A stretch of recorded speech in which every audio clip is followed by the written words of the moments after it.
A man wakes up in an unfamiliar place, not understanding where he is, how he got there, and where his phone is. He tries to reach out to someone, but a voice from behind the door advises him to be silent and calm down.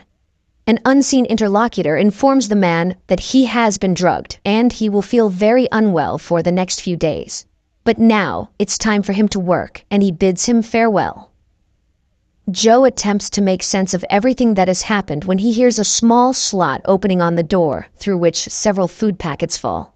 Joe rushes to the door and asks the invisible guard for help. He has a pregnant wife at home who needs his assistance, so he needs to get out of here as soon as possible.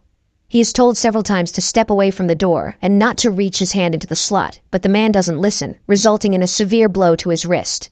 He cries, repeating that he doesn't deserve this and shouldn't be here. Later, Joe binds his wrist with his own tie and explores the strange place. He picks up the food and a small water bottle, but just as he's about to try the dubious meal, a siren starts blaring, followed by the voice of the Malord Corporation's AI welcoming him to a training program where he will become the best version of himself. Joe asks for information, but his neighbor advises him to keep quiet. His questions will remain unanswered anyway. A countdown to midnight begins, so Joe needs to prepare for his last hours of rest. The man doesn't understand what this means and tries to find out his interlocutor's name, but the interlocutor is surprised. Do they even have names here? The next minute, screams from people behind the walls start to reach Joe, telling him to be quiet and let them rest. The unseen interlocutor advises Joe to accept that this place is Malord, and now he should try to get some sleep because tomorrow will be the longest day of his life. Joe sits against the wall when suddenly a melodic whistle is heard, followed by a man's voice begging not to do it and promising to exceed the plan tomorrow. However, he seems to be beaten and dragged away somewhere. Joe covers his ears to avoid hearing the unfortunate man's voice, and the AI's voice that reassures Joe that everything happening is meant to restore his peace of mind. Finally, the sun rises over the enclosure. The same whistle sounds, and a male voice congratulates Joe on the beautiful day and reminds him that the cameras must be kept clean. Otherwise, he will face punishment. At this time, the neighbor's voice speaks again, advising him to obey the orders and calling the nighttime incident a motivational speech to which he will soon become accustomed.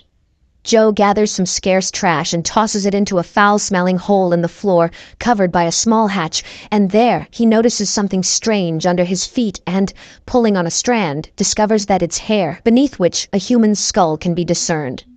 Joe screams in horror, but the neighbor knows that many people have died here, so Joe will have to get used to it. The neighbor reminds him of the contract he signed when he joined the company. Mallard gives this to everyone, but few read the fine print all the way to the end. So everything has its price.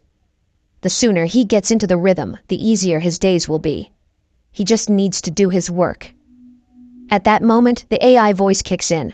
Joe interrupts it, shouting that he worked for the corporation for 10 years and demands to be released immediately, to which Mallord announces that a qualification enhancement seminar begins today. His productivity has declined recently, and now he has the opportunity to rectify it. Joe was once an exemplary employee, but he gradually stopped appreciating Malord and everything she gave him. So now he has a new job that will last from 6 in the morning until 10 at night. During this time, he must turn the mill. 1 point for a complete rotation. His daily quota is 50 rotations. Do less, and he will be punished. But Mallard's motto is, enough is not good enough. He must strive to keep his position, salary, corporate apartment, and his life. Mallard wishes him success. Joe tries to persuade the AI to release him, but the neighbor advises not to waste his strength. At the moment, he needs to survive, and for that, he must work. And Joe gets to work. At first, it's very difficult for him, but he pushes through, and it starts to move. Mallard congratulates him on his first rotation, suggesting a virtual toast for his first victory. Joe pushes the mill, listening to the corporation's advertisements. Finally, the signal for the end of the work sounds, and Mallard congratulates him on completing his first day of self-improvement work. He exceeded the quota, which is very good. At night, Joe hears women's screams as Mallard announces another dismissal. Later, the neighbor, learning that Joe doubled the quota, advises him not to maintain such a pace. Joe can't understand the point. If he doesn't meet the quota, he's punished, but if he exceeds it and is last among all, it means death. To which the neighbor advises not to tell everyone about his quota. They're not friends, and the neighbor will always try to outdo him. They all have one thing in common. They climbed the corporate ladder, receiving many bonuses from the company, and seemingly reached the top. But, alas. Suddenly, Joe starts talking about his wife and the future son they had long awaited. And now, he's here. To which the neighbor advises him to work as well as he can. It's the only way to survive here, but overdoing it is not an option. A new workday begins. Joe pushes the mill and remembers how he and his wife inspected their new home, and he promised to work even harder to pay for it. The workday ends when there's a knock on Joe's door, and he's ordered to remove all of his clothes. He becomes scared, but complies. After undressing, he steps out of the door and finds himself under a stream of water. After quickly washing himself, he returns to his chamber. The next day arrives, and the weather outside is significantly hotter, causing Joe to quickly become exhausted. He asks his neighbor what this mill is and what they are all doing here. The neighbor responds that they produce nothing, so the place is empty of purpose or meaning. Soon, Joe runs out of water and tries to call out to the guard, but the guard advises him to collect his urine and drink it, filtered through his sneakers. Joe is absolutely reluctant to do so, and the invisible interlocutor laughs at him, saying that Malord knows what he needs. Here, he will be pushed to his limits, and Malord wants to see how far he can go before breaking. Joe continues to work, recalling how his wife doubted his ability to pay all the bills, and he promised that their child would have a better life. That evening, Malord notes Joe's growing self-awareness. Suddenly, he sees a name carved out: Alex. Later, he asks the neighbor who Alex is, and the neighbor calls him a legend who managed to escape from here. The next morning, Malord thanks him for his diligence and gives him a personalized pen. Then she displays a new daily quota, 370 laps. Joe is horrified and expresses his frustration in the rudest way. The AI explains that people don't always realize their strengths. It's tough, but this is how the world changes. A signal sounds, and Joe starts pushing the mill. Suddenly, he notices that the counter doesn't mark the laps. Instead, a cross appears, indicating punishment. 1 cross equals 2 laps, and it continues geometrically. Then, the person gives up, but Joe is not planning to do that. With all his strength, he pushes the mill. However, his strength leaves him. When the neighbor learns the number of laps assigned to him, he becomes furious. Joe exceeded the unattainable number of laps, argued with Malord, and now, all of them, will suffer. Malord then announces that he failed to meet the quota and disappointed his colleagues. Taking care of them is the company's main principle, so he will have a new colleague, Kate Stevens. Joe is horrified when he sees his wife's face on the screen and promises to exceed any plan just to keep her from being here. Malord gives him 1 day and activates a massive glowing screen above his compartment, not allowing him to rest. A new workday begins, and Joe starts pushing his mill under Malord's wishes for a productive day.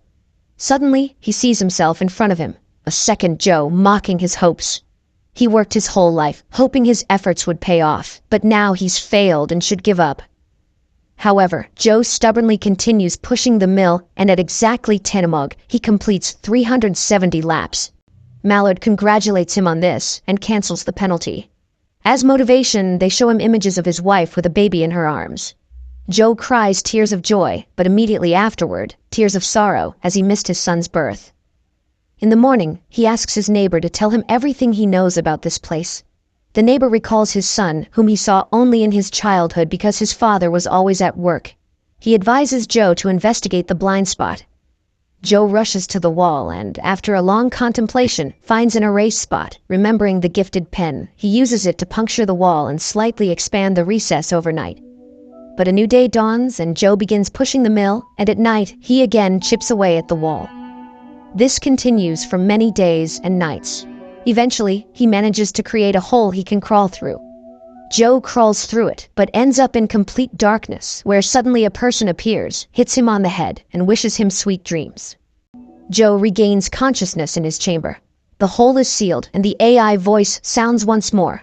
Malord is disappointed, but still willing to give him one last chance. He's so fixated on his desires that he doesn't see the big picture. So his neighbor was punished, and his quota has been increased to 1,000 laps per day. Joe rushes to the wall and learns that his neighbor's leg is broken, and he won't be able to complete even a single lap. Afterward, the man confesses that they are being controlled by a computer he created himself. The first algorithm he wrote self-improved and created the second, and so on. Now people don't know how it works. Then Joe has an epiphany. If they don't work, everyone's score will drop to 0. And what will the algorithm do then? Joe shouts to the others, telling them about his discovery. People respond, supporting his proposal to stop working. But the workday begins, and everyone starts pushing their mails because they are afraid of dying. Joe tries to persuade his neighbors, but realizing the futility, he cries and picks up the pen.